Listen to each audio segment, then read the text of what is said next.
Day 1, Farmington, Utah to Fallon, Nevada. The day had finally arrived for the big ride to the Redwoods.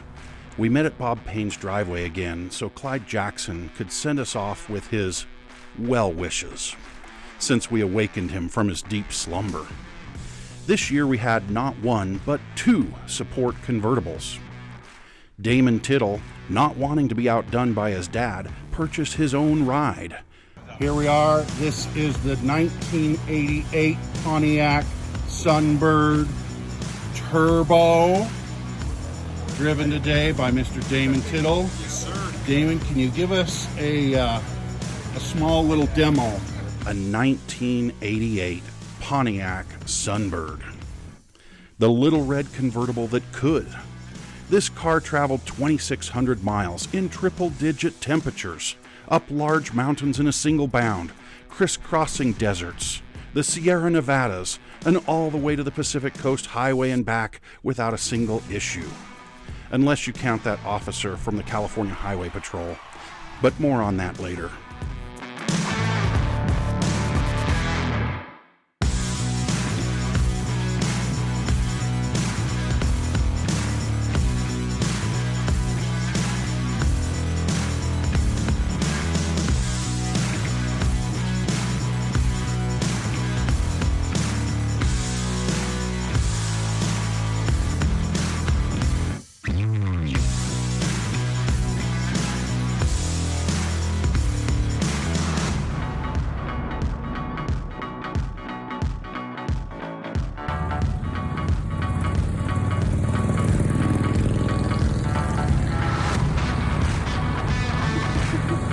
Our first stop was the Bonneville Salt Flats, where world speed records have been set for all types of motorcycles, including the world's fastest Indian.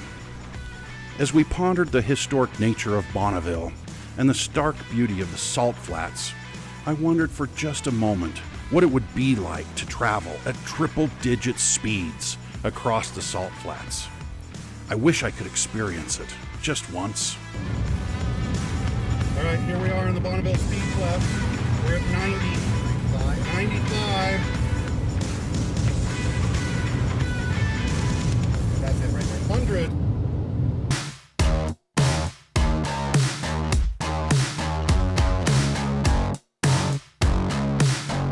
After our homage to speed, we rolled on into Wendover, Nevada, where Bob's Harley had other plans in store for us. Bob sheared off a valve stem on his tire. I wonder if he was doing triple digits across the Salt Flats. Anyway, Bob's tow truck driver had apparently been getting some sun on his backside. So Bob decided he would be better off riding with Matt Tittle in the Saturn Sky. And now the stage was set for the Seat of Shame, which would be a recurring theme on this year's ride. Luckily, we found a tire shop right across the street from the Copper Kettle Diner. What a lovely coincidence. Before you could order huckleberry ice cream with huckleberry sauce, we were on our way again, setting off to ride the loneliest road in America, Nevada Highway 50.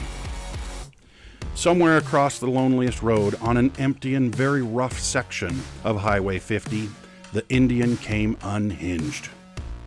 The Harleys were closing in on the Indian and about to overtake, so the Indian unhinged a saddlebag and threw it at the Harleys. After much chagrin and a few tears, Kelly reinstalled the bruised saddlebag and determined that pictures for the rest of the trip would have to be taken from the other side of the Indian. We rode the loneliest road for the rest of the day. At one point in the middle of the Nevada desert with nothing in sight for what seemed like forever, we decided it was okay to open up the V-twins and put these bikes to the test and see what types of top speeds they were capable of. I can't comment in this video what our top speed was because the statute of limitations has not yet expired. But I did learn in my Physics 130 class that an object in motion tends to stay in motion. And we rolled onward. Towards the end of the day, and near 105 degrees Fahrenheit, our low fuel lights came on, and we knew someone was not going to make it into Fallon, Nevada, and our next gas station. With a plan in place, we rolled towards Fallon on fumes. Stu decided to admire the desert a little bit longer, as he was the one who ran out of gas 13 miles from Fallon. With our rescue party dispatched, we bought a gas can and filled it and turned back to rescue Stu, when much to our surprise, the red Harley appeared like Rudolph on Christmas Eve, and Stu came rolling into the gas station in Fallon. Stu had experienced the kindness of complete strangers who gave him a gallon of gas. I guess that's kindness karma, paying it back to Stu for a lifetime of kindness. Stu insisted on giving them $20 for their troubles. Apparently that's the going rate for a gallon of gas in the middle of the Nevada desert. Day 2, Fallon, Nevada to Oroville, California. We continued along the loneliest road in America, through Carson City, and then the scenery started to change. We rolled into Lake Tahoe, and our minds and bodies were rejuvenated. We stopped at Lake Tahoe and soaked it in during our morning pit stop.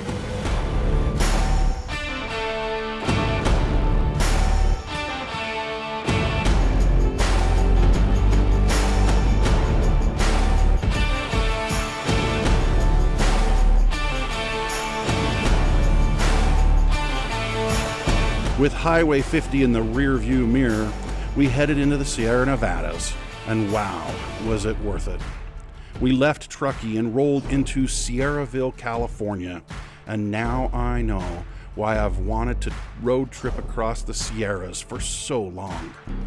We rode into historic Nevada City for a late lunch, and then decided to backtrack, heading east to Quincy, just because we could. Late in the afternoon, we started to reach some of the big trees. The Indian has been wanting to make a pilgrimage to the big trees for some time, and wow, was it worth it. The Indian and I contemplated just sleeping beneath this tree that night. But we collected a few souvenirs and rolled onwards. After hanging out in Quincy, we picked another route heading west towards Oroville. We had just crossed the Sierra Nevadas on 3 pieces of amazing highway. We have a map which ranks the best motorcycle roads in each state. It rates them in categories of good, better, and best. These 3 routes across the Sierras on day 2 were spectacular and scenic and a true dream to ride. But we double-checked the map and they were only listed in the better category. We hadn't even hit a best road yet, but that would change on the morning of day 3. Day 3, Oroville, California to Fortuna, California. Day 3 started with a visit from an officer of the California Highway Patrol. He thought he could pick off one of our younger hogs, but hogs travel in packs. The Papa Hogs encircled the youngster in a show of love, and when the officer saw the Indian and our patches, he knew that we were the real deal, and he let the wild hogs ride on. We then rode the fabulous Feather River Canyon Road, rated as best on our map. I am never happier on my Indian than I am when I'm on a river road. This epic river road is a don't miss by any enthusiast who travels into Northern California. It seemed like we had only had one worry to think about while riding such an epic highway. I wonder where the next gas station is. Not to worry, we knew Stu would let us know when he was running low. We rolled on to Lawson Volcanic National Park, and the stunning scenery with 4 volcanoes was all around us. Still no gas in sight. A tip from a fellow rider on a Can-Am Spyder coming the other direction sent us to questionable gas, convenience store sandwiches, and soft-serve ice cream. all was well with the world. We left Lawson Volcanic and the temperatures started to rise. When it hit 107 degrees, Austin's front tire blew out and we knew it was time to call AAA. Austin rode in the seat of shame into Red Bluff, California, where we sought refuge and a motorcycle shop. We ended up splitting up the pack and sending some of the hogs onto Fortuna in Wave 1. Kelly, Matt, Damon, and Austin stayed with the Africa Twin, and more importantly, the cooler of refreshing beverages. The motorcycle shops closed at 5:30 p.m., but with some good fortune on our side, and maybe a little divine intervention, one of the service staff stayed a little late and fixed the tire on the Africa Twin, and we rolled onward. Thoughts of 107-degree temperatures and flat tires quickly vanished when we found this road sign of California Highway 36, Red Bluff to Fortuna. 130 miles of nothing but curves. What a California dream. We quickly gained altitude and the temperatures dropped. We stopped at scenic overlooks and could see ridgeline after ridgeline heading west. We rolled through some of the best curves we had found yet, and at one point got our first glimpse of the coast as the sun was fleeting. We dropped down in both elevation and outside temperature and found ourselves putting on our jackets. By the time we hit sea level, the outside temperature was now 54 degrees, over a 50-degree temperature swing since Red Bluff. What an amazing evening ride to the coast. This is a top 5 motorcycle road in California, and it lived up to it with every curve. The last stretch it got very dark, and we entered the coastal Redwoods. These giants stand as sentinels and welcomed our arrival to the coast. What an evening! But now we were again in search of gas and food. Day 4. Fortuna, California to Rocklin, California. This day I have been dreaming about for some time. We finally made it to the Redwoods. The Avenue of the Giants and Pacific Coast Highway were both on the itinerary. Honestly, does it get any better? We started out with the Avenue of the Giants, and oh, how I love the big trees. Kelly just had to get a group photo by a large stump, and many photos and videos were taken along this stretch. We passed several cycling groups pedaling through the Redwoods, and we appreciated our V-twin engines. We drove through our first drive-through tree and contemplated several factoids about the invention of the V-twin in the parking lot. We nearly missed the chandelier tree in Leggett, California, which I have wanted to visit ever since I first saw a picture of drive-through trees. But luckily we saw the sign. Do you know that this tree was already 400 years old when Christ walked the earth? Humbling, really, and so cool to experience these majestic redwoods and the Avenue of the Giants. Up next, Pacific Coast Highway. Are you serious? We had ridden around 1,300 miles so far to reach the coast, and how glorious it has been. But this represented only halfway on our trip. We had another 1,300 miles to get back home. But let's talk about the Pacific Coast Highway. This is a top 5 motorcycle road in California, and perhaps the world. Does it get any better? We rolled down PCH and soaked it all in. You know my saying that I'm never happier on my Indian than I am on a river road? Well, I think now you'll have to add coast road to that saying. Primarily living in the mountains, this is the first coast road the Indian has ever journeyed on. Don't worry, we'll be back. The Indian and I have big plans to ride the entire Pacific Coast Highway someday soon. Day 5, Rocklin, California to to Winnemucca, Nevada. This morning provided another best road on our motorcycle map. Mosquito Ridge Scenic Byway through the high Sierras. What a ride along a spectacular ridgeline with amazing vistas.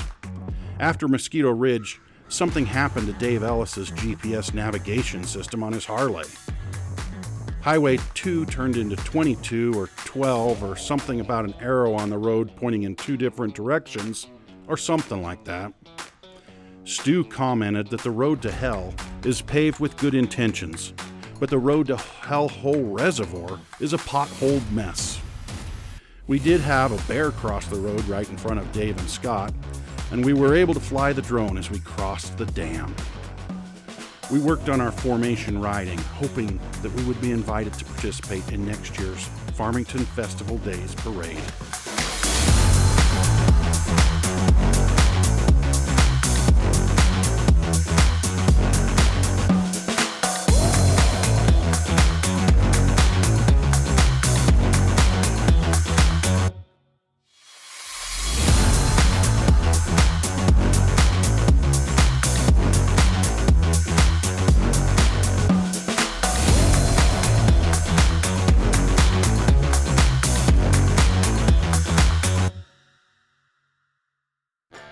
Luckily, we found gas and food near Ice House Reservoir, and our spirits were rejuvenated.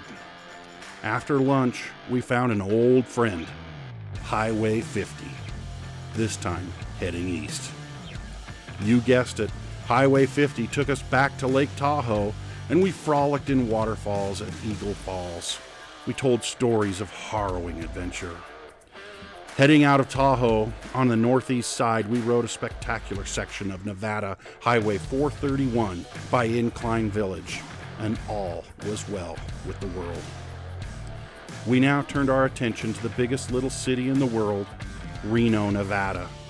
Due to a few flat tires and unexpected gas shortages, we had not been able to find our customary Wild Hogs prime rib dinner yet. And this was our last night. We put Austin in charge of finding us prime rib in Reno, and he stepped up big time. We arrived at Pinocchio's in Sparks, Nevada, and the owner welcomed us with the special room in the back, parking up front for motorcycles, and a 61 Harley Sportster hanging from the ceiling. We knew we were in the right place. The food was spectacular. The ambiance was even better, and the company was the best. We ordered 7 prime rib dinners, and Stu ordered spaghetti and meatballs. I guess that's just the way Stu rolls. The owner of the restaurant enjoyed having the Wild Hogs there so much that he comped us free dessert for 8, so we left a big tip. Day 6, Winnemucca to Farmington. This day was I-80 all the way home from Winnemucca. The younger hogs wanted to sleep in an extra hour, so we decided to give the wise hogs a head start. This provided much fun as we calculated in our heads all the variables, how fast we would have to ride to catch them, how many pit stops they might need, where the cooler of refreshing beverages was. The younger hogs rode fast with their extra hour of sleep, and caught the wise hogs by Wendover. We joined forces again at, you guessed it, the Copper Kettle Diner in Wendover, and we had one final stretch towards home. We had been hearing rumors at lunch of all of our fans wanting to greet the Wild Hogs as we rode into Farmington, and dreams of next year's parade were still fresh in our minds. We decided to greet our adoring fans with our signature Wild Hog maneuver when pulling into Farmington, the Victory Formation. And that moment was now at hand. The Victory Formation requires great leadership and moxie, and it was time for our Victory rider, Scott Vance, to lead the Wild Hogs into formation. Scott is a man who has stared down avalanches in the past with only a broken femur and a few other bones. Scott has faced stage 4 lung cancer diagnosis with faith, family, and a smile. Scott has the most upbeat, positive attitude we know. This man is a survivor. We have been saving him for just this moment to lead the Wild Hogs back home into Farmington. As we exited Legacy Highway, the suspense was building.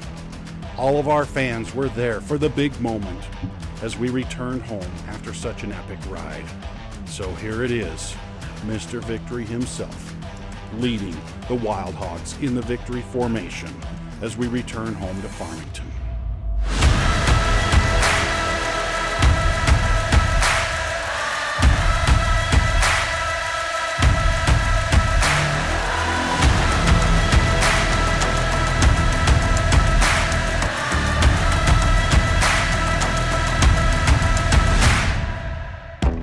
Here's hoping that we get that invite to ride in formation at next year's Festival Days Parade.